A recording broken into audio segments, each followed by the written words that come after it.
alam mo, na-realize ko, bakit hindi ba akong sasalita? Una sa lahat, umaga naman na. And I'm on the second floor. Hindi pa ako nagsalita, nagpa-voice over pa ako. Pero wala lang. Kakatawa lang, something new. Anyway, my coffee's ready. Instant muna tayo. Tapos, syempre, hindi mawawala na later. Kukuha pa din tayo ng coffee. But for now, ayan, muna tayo. Naka-reheat. Buksan natin yung bintana.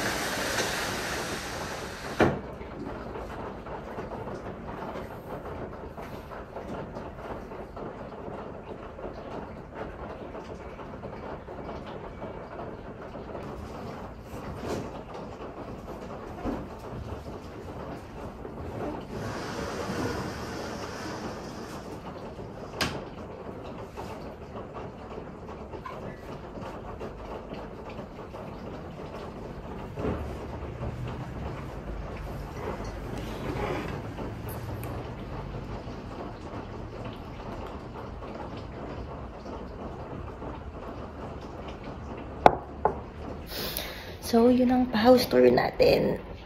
Na may konting coffee on the side. Now, ito ang tinatry kong isipin kung paano natin natatawid. The obvious question. How do we go out? It's raining. Last time, let me turn off pala the lights outside. Sorry. Nung nasa Osaka kasi, merong pwedeng manghiram ng payong sa hotel. Okay. Itong side na to. Hindi ko sure pero mukhang hindi siya bahay. Mukhang office or something. May truck dun. Isara ko na lang tong side na to. Ayan. Isara ko na lang siya. Ayan. For privacy din. But kasi itong kabila, parking lot lang naman. So, I don't really see the harm. No, and wala naman tao. Anyway. Ayun. Paano kami lalabas? Walang payong. Wala tayong payong. So, if you want to go out, mukhang kailangan mag-taxi. Ang mangyayari kasi, we have the other half of the group coming in today from Korea kasi nauna silang umalis tapos talagang ang original nila is mag-drop by talaga ng Korea. Hindi mag-drop by, mag-i-stay talaga sa Korea. So, they've been there for a few days na and it's there. Today is when pupunta na sila dito sa Tokyo. Pero mamayang hapon pa yon.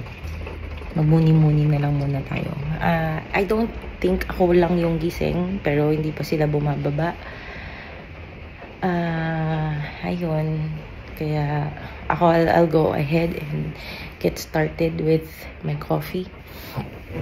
Excuse me. Pero mamaya na ako mag-onigiri. Meron namang biniling onigiri diyan. Kaso, yun nga, wala kaming gagawin.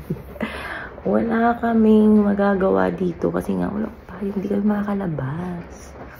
So, I don't know what's the plan if we'll wait for the other half. Kasi pagdating ng other half, meron namang sasakyan. Nag-rent na sila ng sasakyan.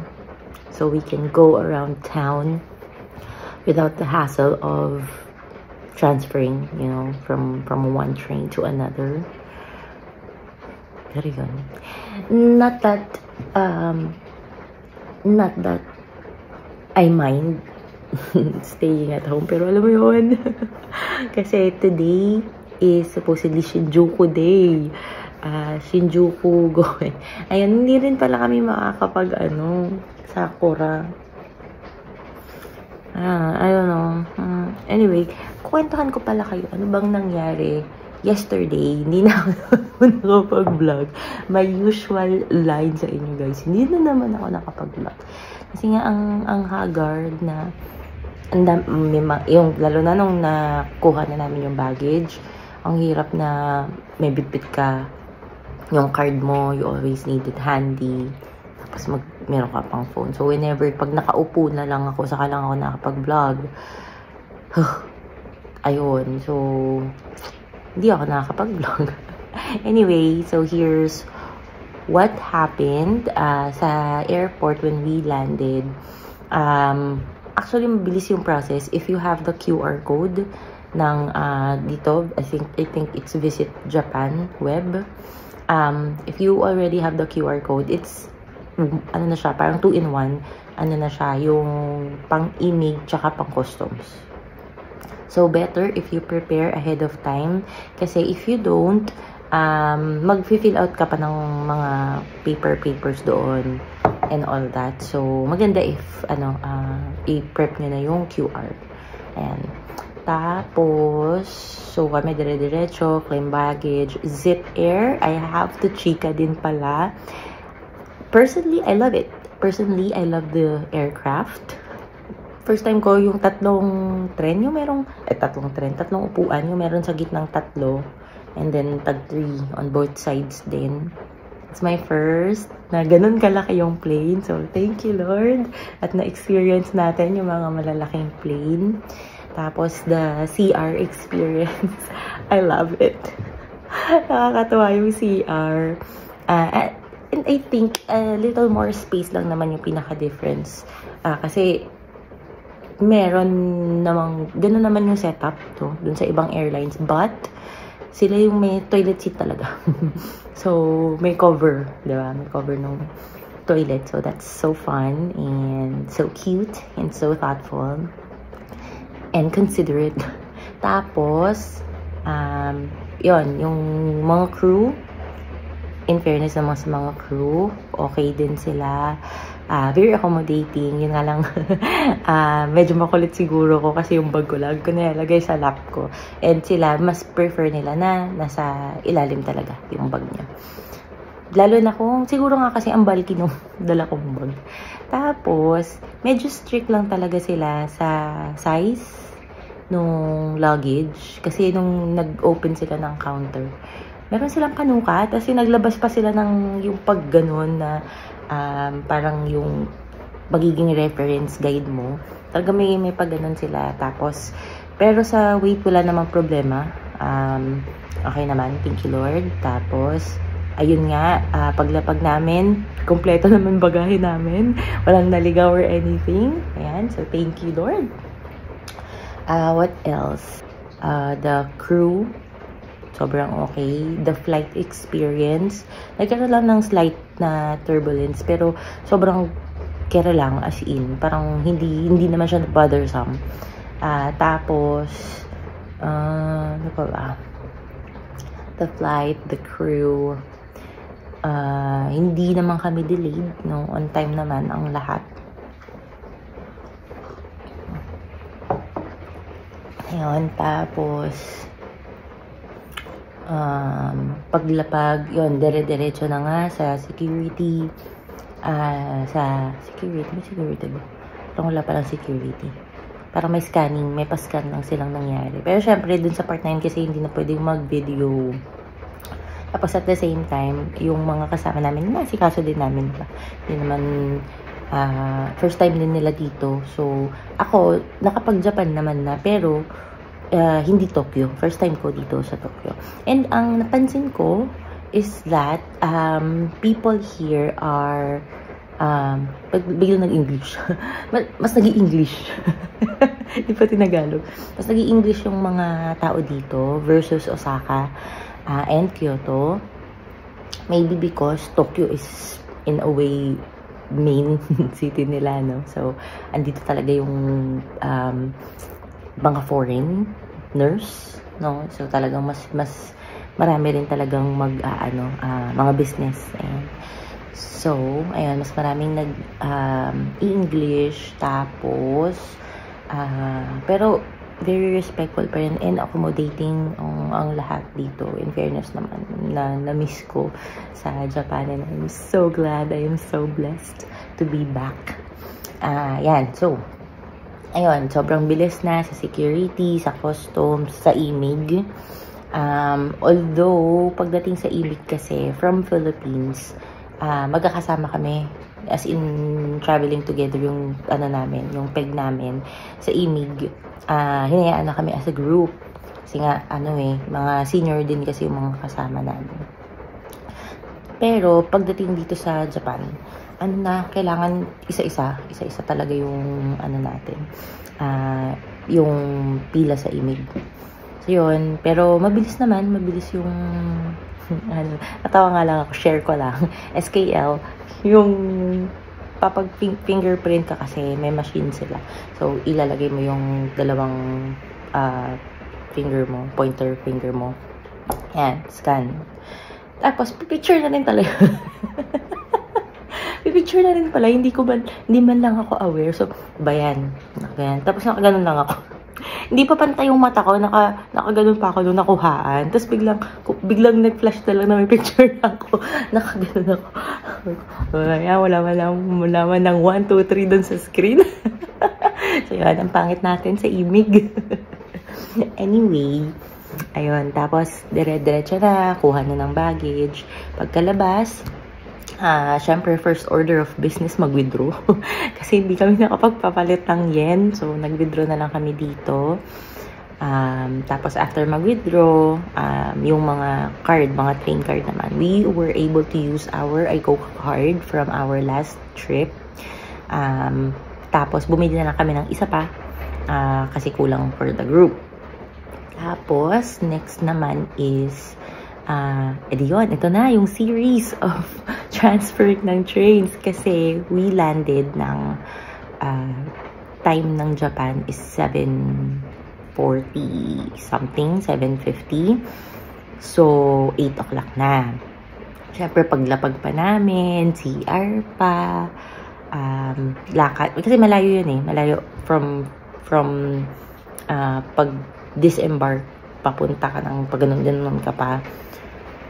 Hindi ko na sure kung anong oras kami inabot, pero if tama ang pagkakaalala ko, close to 9 PM na kami. Kasi nga, again, kumuha pa kami ng ATM, kumuha pa kami ng bagong card, and so, inabot din kami ng 9 para talagang magbiyahe pa Airbnb. So, pagdating ng 9, syempre, ligaw-ligaw pa rin. Pero thank you Lord, actually this time, sinakyan naman namin yung tamang train. The thing is, Rapid Express. Rapid Express yung sinakyan namin. So, dapat pala limited, yung limited ang sasakyan kasi it will skip a few of the stations. Ang nangyari sa Rapid, lahat nadaanan. So, ilan yun? 21 stops kami kagabi, girl.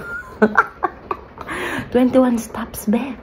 Kasi ang nangyari pa, midway, lumipat pa kami ng line. Kasi, magsasara na yung magsasara na yata, I don't know, magsasara na yung namin, yung current na line namin. So, lumipat pa kami ng line. Sorry, lumipat kami ng, kasi KC something yung line namin, tapos pinalipat kami. Hindi ko na maalala kung anong line. Tapos, I think, another time, lumipat na naman kami. Ang kulit nga eh. Ayun, after all that stops, ang cute lang kasi we encountered another Filipina, Chiba-san, tama ba yung term ko? Chiba des. Sabi niya Chiba des. Nakapangasawa na kasi siya ng hapon. Rose. Chiba Rose. Hindi ko sure. Naku, sorry na kung mali po yung pangalan ko. Anyway, na-encounter namin siya sa train and hinelp kami kasi nagdi-discussion na kami mag-asawa. Naririnig niyo yung convo namin na medyo nagkakainitan na kami ng ulo. So yun, dinalungan niya kami na on right track naman pala. Ayun, anyway, hi po. In case lang mapadaan ka sa vlog ko. Thank you for your help.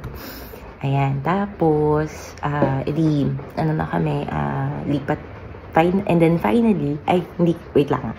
So, lipat ng train, I think it was 3 trains na ano pa namin, nalipatan pa namin. And then finally, may isa pa kami na kailangang lipatan na train. And this is the very last. But the thing is, you have to go out. Then medyo lalakad ka para makarating dun sa kabilang station. And that part was a little taxing for everyone. Kasi nga, sorry, we have our luggage on hand. So, ayun, ano kami, hindi pa tagdan, elevator whenever we can. Tapos, nakasakay na kami. And thank you, Lord, nakarating naman kami ng maayos. And then, pagdating naman namin, kasi ito yung medyo worry ko. We are di naman outside of Tokyo, pero nasa Edogawa na kami. Edogawa is pretty far, at least close to 1 hour from Tokyo Station. So I was like, paano kung walang makakait? Alam mo yun, ang concern is we haven't had our dinner. Excuse me, we still have to have Konbini run. And all that. Tapos may mga dala-dala pa kami. Sabi ko, pagbaba ng station, ang nakikita ko sa Google is medyo may few minutes walk pa to get to Konbini. And then the food, I don't know kung saan pa natin makakuha ng food. Tapos, the Konbini is